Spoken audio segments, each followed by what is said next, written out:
Senza lavoro quanto è difficile affermare la legalità, il rispetto delle regole? Sì, questa è una bellissima domanda, perché il lavoro è la base per la lotta all'illegalità, per la lotta alla mafia.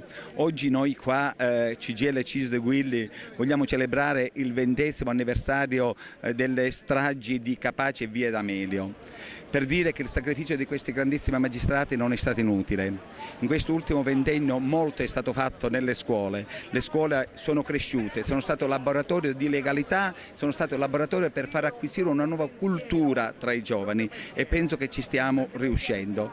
Molto è stato fatto anche con la creazione di associazioni come Libera, come Addio Pizzo, e poi devo dire che un ruolo fondamentale ha avuto in Sicilia anche Confindustria Sicilia, che con i protocolli antimafia hanno portato a far sì che molti imprenditori denunciassero apertamente. 23 maggio, un giorno particolare, un giorno drammatico per la Sicilia ma per tutto il paese, un giorno però che non bisogna dimenticare. Non bisogna dimenticare, infatti il senso di questa nostra iniziativa qui, oggi ad Agrigento, ma in contemporanea in tutta Italia, è proprio una giornata divisa tra la memoria e l'impegno. La memoria di quello che è successo, ma l'impegno che ognuno di noi deve metterci in questa battaglia contro la mafia, che è una battaglia nella quale ognuno di noi può fare qualche cosa.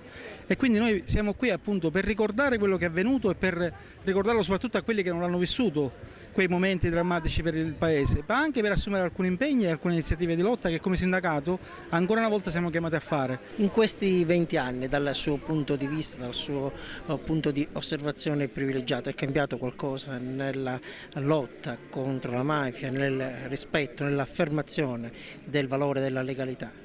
Beh, intanto diciamo che il sacrificio di Falcone prima e di Borsellino poi, oltre agli altri magistrati e gli altri esponenti delle forze dell'ordine, hanno segnato una pietra miliare alla lotta alla criminalità organizzata.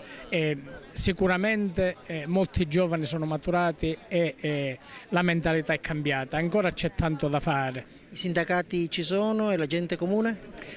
Questo è il problema di Agrigento, della città.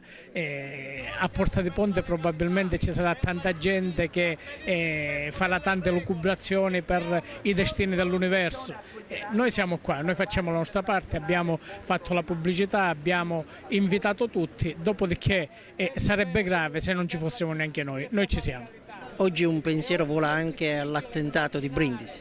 Abbiamo fiducia nella magistratura, perché la magistratura dovrà cercare di scoprire come si sono svolti i fatti, perché colpire le scuole, che è il luogo della cultura, è il luogo dove i nostri figli devono essere protetti, è davvero inquietante.